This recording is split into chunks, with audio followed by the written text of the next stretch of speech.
Hello students, आज हम लोग क्लास 8th की हिस्ट्री में पढ़ेंगे लेसन 3। लेसन 3 का नाम है ruling the country side. This was the incoming of the British east India company. ये उस समय था और इसमें हम लोग ये पढ़ेंगे कि किस तरह से ईस्ट इंडिया कंपनी ने हिंदुस्तान में दीवानी प्राप्त की और दीवानी प्राप्त करने के बाद उन्होंने किस तरह से इनकम को अपने जनरेट करने की कोशिश की। हम ये देखते हैं जो इसका पहला टॉपिक है आपके हिस्ट्री का, ये है द कंपनी बिकम्स द दीवान।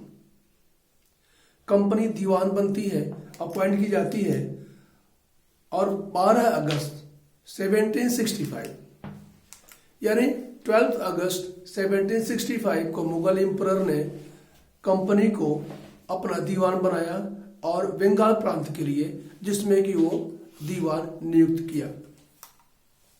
जो प्राइमरी सोर्सेज हैं यानी जो एक्चुअल में इवेंट हुआ था वो रॉबर्ट क्लाइव के टेंट में हुआ था, लेकिन इसको रॉबर्ट क्लाइव ने एक पेंटर को कमीशन किया था, अपॉइंट किया था उसके जीवन की जितनी भी महत्वपूर्ण घटनाएं हैं उसको पेंट करने के लिए। तो इस घटना को भी उसने पेंट किया है और आपकी जो बुक में इसका जो चित्र है वो एकदम मैग्निफिसेंट है। That is majestic type of view we are looking there. तो इसका मतलब है कि ये जो दीवानी प्राप्त करने की घटना थी मुगल एम्परर से कंपनी को, ये कंपनी के लाइफ में एक बहुत ही इंपॉर्टेंट टर्निंग पॉइंट था। अच्छा, दीवानी प्राप्त करने का मतलब क्या था कि कंपनी को असाइंड एरिया में, जितनी एरिया में, जैसे बंगाल की एरिया बताई गई, तो बंगाल के एरिया में कंपनी को ये अधिकार मिल गया कि फाइनेंशियल मैनेजमेंट कर सके वहां पर, यानी कैसे रेवेन्यू कलेक्शन करना है ये कंपनी के विवेकाधिकार पर आ गया। अब कंपनी तो एक व्यापारिक कंपनी है, उसका नेचर तो व्यापार करना है, लेकिन इस कंपनी ने अपने एक्सपेंसेस को, जो भी इसके खर्चे हो रहे थे इसके ऑफिस में या जिसने एम्प्लॉइज इसने कर रखे थे, उन सब का खर्चा करने के लिए जो आवश्यकता थी वो इस रेवेन्यू से जनरेट करना चाहते थे। लेकिन इसमें सबसे बड़ी बात है कि जो मुगल एम्पायर में जो लोग पहले से ही कलेक्शन कर रहे थे इन रेवेन्यूज का, इन टैक्सेस का, अब उनको भी इनको साधन है, क्योंकि ये तो विदेशी शक्तियां थी। लेकिन जो अपने देश के लोग थे, जो कि जिनको उस समय की हुकूमत ने, उस समय की गवर्नमेंट ने, मुगल एम्परर ने जिनको अपॉइंट किया था कि you people will collect the taxes. अच्छा, अब उनसे निकाल करके अधिकार दिया गया ब्रिटिशर्स को, ब्रिटिश कंपनी को दिया गया, ईस्ट इंडिया कंपनी को दिया गया। तो अभी तो प्रॉब्लम की बात है, क्योंकि एलियन पावर थी, Britishers are the alien power, तो ये विदेशी शक्तियां थी। तो इन विदेशी शक्तियों को यहाँ की जो लोकल पावर्स थी उनको भी सेटिस्फाई करना था। उनको सेटिस्फाई तो कर सकते थे, एलिमिनेट नहीं कर सकते थे। अब इसके लिए योजना बनाना था उनको कि किस तरह से इन चीजों को वो अपने इस उसमें समेट सकें और कर सकें। ये तो हुआ इनका जो दीवानी मिली। इसका दूसरा टॉपिक है रेवेन्यू ऑफ द कंपनी। तो जो कंपनी का रेवेन्यू था वो कैसे इंप्रूव किया जाए, क्योंकि कंपनी ने पूरा फाइनेंशियल मैनेजमेंट ले लिया था, लेकिन फिर भी अपने आप को एक व्यापारी ही मान रहे थे। Actually they were by nature, east India company was the merchant company. तो जब मर्चेंट कंपनी थी तो उसका जो नेचर होगा वो वही होगा, यानी चीजों को खरीदना और बेचना। तो इसने क्या किया कि जब इसको अधिकार मिला तो यहाँ के जो आर्टिसंस थे उनसे चीजों को सस्ते में खरीदना, यहाँ के जो पीजेंट्स थे, जो किसान थे, they were trying to purchase the cotton and silk on the cheaper rate, बहुत सस्ते रेट में खरीदना, सस्ते रेट में खरीद करके उसको बना करके हाई प्राइस में बेचना। तो इससे क्या हुआ कि उस समय बंगाल में जितने भी पीजेंट्स थे, इट मीन्स द आर्टिसंस थे। आर्टिसंस मीन्स द क्राफ्टमैन, जो गांव में क्राफ्टमैन होते हैं, वो छोटे छोटे उनके उद्योग होते हैं। जैसे कोई मिट्टी का बर्तन बना रहा है, कोई लकड़ी का सामान बना रहा है, कोई लोहे का कुछ सामान बना रहा है, कोई कपड़ा ही बना रहा है, कोई जैसे उनका कुछ गर्मी का कपड़ा बना रहा है।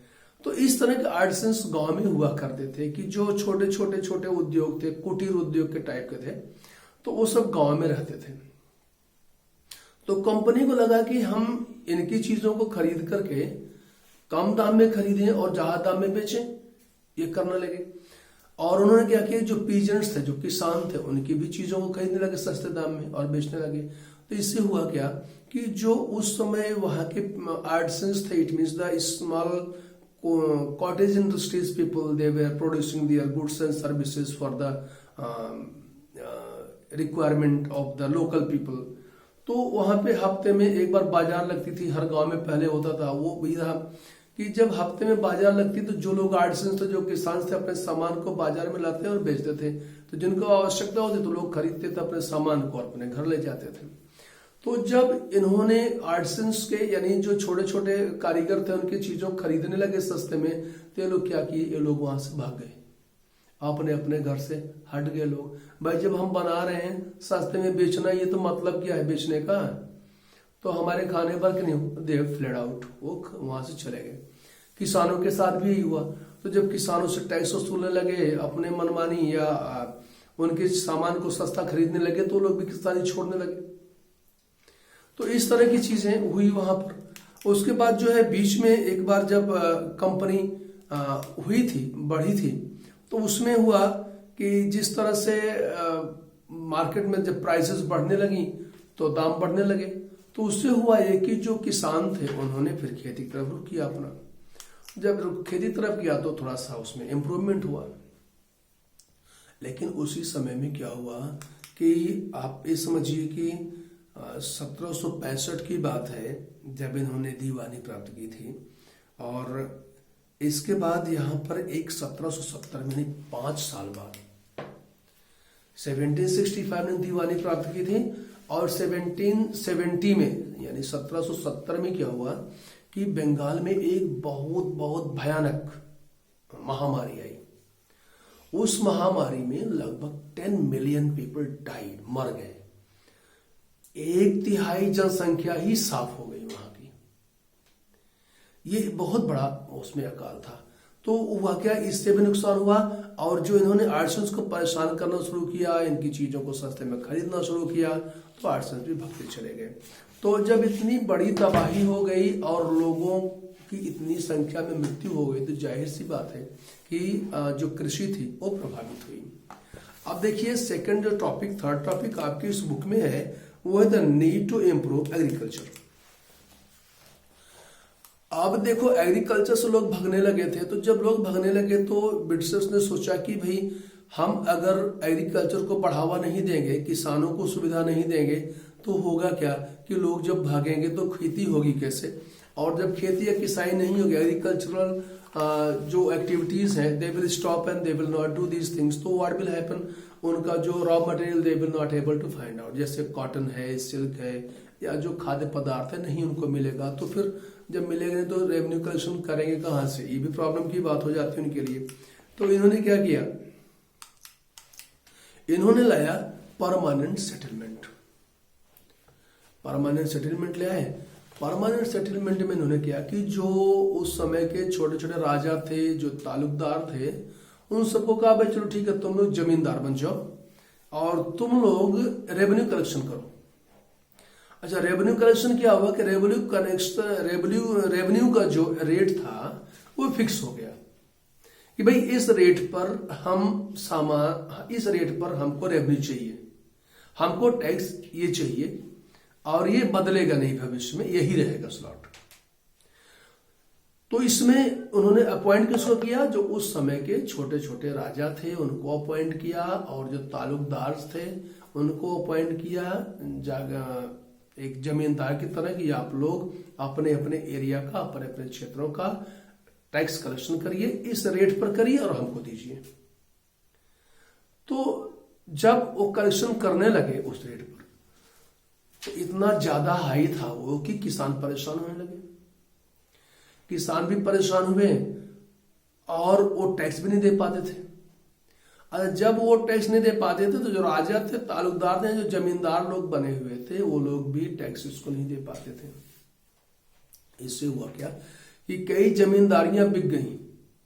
जो टैक्स नहीं दे पाएगा भाई, वो जो कंपनी ने जितना टैक्स निर्धारित किया था, हमको अपना रेवेन्यू चाहिए, वो नहीं दे पाते थे, तो उनको हटा दिया जाता था। भाई तुम हटो, नहीं कर पा रहे हो, दूसरा कोई करेगा या करके। और इससे क्या हुआ कि अंग्रेजों ने सोचा था, ईस्ट इंडिया कंपनी ने सोचा था कि चलो भाई हम जो है इनसे टैक्स इनके द्वारा ले रहे हैं, तो ये लोग क्या करेंगे कि उस जमीन को थोड़ा सा खर्चा करेंगे, जमीन पर इन्वेस्टमेंट करेंगे, यानी उस जमीन को they will try to make the land improved and by this way that land may yield good crops. उनका ये था, लेकिन अपना फायदा लेते तो उसमें जमीन में इन्वेस्ट करने का कोई मतलब नहीं रहा इन लोगों का। तो उसमें ये हुआ कि और लोग भी परेशान थे क्योंकि उतना नहीं मिल रहा था। लेकिन बीच में मार्केट ने ग्रो किया, प्राइसेस बढ़ी चीजों के, थोड़ा सा कृषि में सुधार हुआ, इनकी इनकम तो बढ़ी, लेकिन लैंड पर जो इम्प्रूवमेंट करना था, डेवलपमेंट करना था, वो कुछ भी नहीं हो पाया। तो प्रॉब्लम्स क्या है इसमें? प्रॉब्लम्स ये हुई कि टैक्सेज इतने ज्यादा थे कि किसान दे नहीं पाते थे, और जितने रजवाड़े, जितने राजा या जो तालुकदार, they were appointed as the zamindar to collect the revenue from the peasants and transfer to the company, वो भी प्रॉपर्ली नहीं चल रहा था। तो जो कंपनी सोचा था कि they will develop the land, they will try to improve the conditions of the agriculture, ये सब सोचा था, बट ये सब चीजें हुई नहीं। जब इनकम बढ़ी तो लोगों ने इनकम को, जमींदारों ने इनकम को अपने हवाले कर लिया, नहीं they have taken the income, जो एक्स्ट्रा प्रॉफिट हुआ they have taken that with them, but they were not trying to improve the land conditions for the agriculture. ये हुआ। उसके बाद इन्होंने कहा कि भाई ये तो चीज ठीक नहीं है, हमने आपको दिया करने के लिए, आप नहीं कर पा रहे हैं, लैंड को इम्प्रूव भी नहीं कर पा रहे हैं, तो कैसे काम चलेगा भाई। तो इसमें सोचा गया कि एक न्यू सिस्टम ऑफ इसमें एडवाइस किया गया, इसमें इम्प्रूव किया गया। तो इसने सोचा कि कंपनी के कुछ अंग्रेजों ने ये सोचा कि भाई ठीक है, अभी ये जो परमानेंट सेटलमेंट है ये तो ठीक नहीं है, क्योंकि अब कंपनी के खर्चे बढ़ने लगे हैं। तो कंपनी जो खर्चा बढ़ रहा है, लेकिन जो इनका कलेक्शन ऑफ द रेवेन्यू है सेम है, तो कैसे काम चलेगा। अच्छा, कुछ इंप्रूवमेंट भी जमीन पर भी नहीं हो रहा है। तो उसमें क्या किया गया, उस समय जो था 1822 में एक इनका था, इंग्लिश मैन था, हॉल्ट मैकेंजी। हॉल्ट मैकेंजी ने कहा कि 1822 में ये हुआ कि सभी जितने कलेक्टर्स थे सभी लोग गांव-गांव जाएंगे, क्योंकि उसका सोचना था कि जो उत्तरी भारत है, उत्तरी भारत गांव का भारत है, और वहां पे हर जगह, because there are the several type of sections where there, social sectors where there, जैसे अलग अलग सोसाइटी थी, तो अलग अलग उनका कल्चर था, कस्टम था, अलग अलग रीति रिवाज थे उनके, अलग अलग गांव में अलग अलग तरीके से उनका सब था। तो उसमें हुआ क्या कि इसने कहा कि भाई सब लोग गांव गांव जाओ और नोट करो कि वहां पे किस किस जाति के लोग हैं, उनका कस्टम्स क्या है, उनका रीति रिवाज कैसे है। अच्छा, उनकी जमीन कितनी है, जमीन की पैमाइश की गई, पूरा बनाया गया, रिकॉर्ड बनाया गया, जमीन की पैमाइश हुई, जमीन को देखा गया, और उसके बाद जो है उसमें ये किया गया कि किस तरह से जो है रेवेन्यू हम निश्चित कर दें, इतनी रेवेन्यू है, आपको इतनी रेवेन्यू देनी है। इसमें हुआ कि इन्होंने गांव को क्या बोला, महल बोला, हर गांव को एक महल बोला गया। तो उस महल में एक एक लोग रेवेन्यू कलेक्शन के लिए करे, जो गांव के हेडमैन होते थे, they were selected as the revenue collector. उनको कहा भाई आप जो है रेवेन्यू कलेक्ट करिए और हमको दीजिए। यहाँ पे कंपनी ने क्या किया कि जो पिछले सिस्टम में, परमानेंट सिस्टम में इन्होंने जमींदार के रूप में राजाओं और तालुकेदार को रखा था, इन्होंने कहा भाई ठीक है, you are not able to collect the money and we are removing you from this post. उन्होंने उस पोस्ट हटा दिया। उसके बाद उन्होंने क्या किया कि उन्होंने हर महल में, यानी हर गांव में एक एक हेडमैन को कहा कि आप यहाँ पर रेवेन्यू कलेक्शन करेंगे। और ये रेवेन्यू रखा गया है, ये पीरियोडिकल रखा गया है, यानी इसको एक समय के बाद हम लोग रिवाइज करेंगे, रिवाइज करने के बाद फिर हम इसको बढ़ाएंगे या घटाएंगे, वो हमारे ऊपर है, but it will be assist after some period and by that way they have appointed the headman of the village as the collector of the revenue. उन्होंने कहा कि आप रेवेन्यू कलेक्ट करिए हमको। इसी सिस्टम को बोलते हैं महलवारी सिस्टम। ये सिस्टम शुरू हुआ, मतलब उसने इस तरह से किया कि जितना भी नक्शा था पूरे गांव का बनाया गया। नक्शा बनाने के बाद सबकी तय की जिम्मेदारी, भाई आपके इतनी जमीन है, आपका नक्शा ये है, आपका नाम ये है, आपको इतना रेवेन्यू देना है। अच्छा, आपको इतना रेवेन्यू, हर व्यक्ति का अलग अलग उसने बना दिया कि इतनी जमीन आपको, इतनी जमीन आपको, इतनी जमीन आपको, आप लोगों को अलग अलग रेवेन्यू हम देना है। तो इस तरह से ये हुआ महलवारी सिस्टम। अब हम लोग अगले सेक्शन में पढ़ेंगे इसके आगे। जो मुनरो ने एक नई चीज लेके आई थी उसको हम लोग अगले वीडियो में पढ़ेंगे। इस वीडियो को आपने देखा, आपको अच्छा लगा हो लाइक करिए, शेयर करिए, और अगर कोई कंफ्यूजन हो उसको कमेंट करके जरूर पूछिए।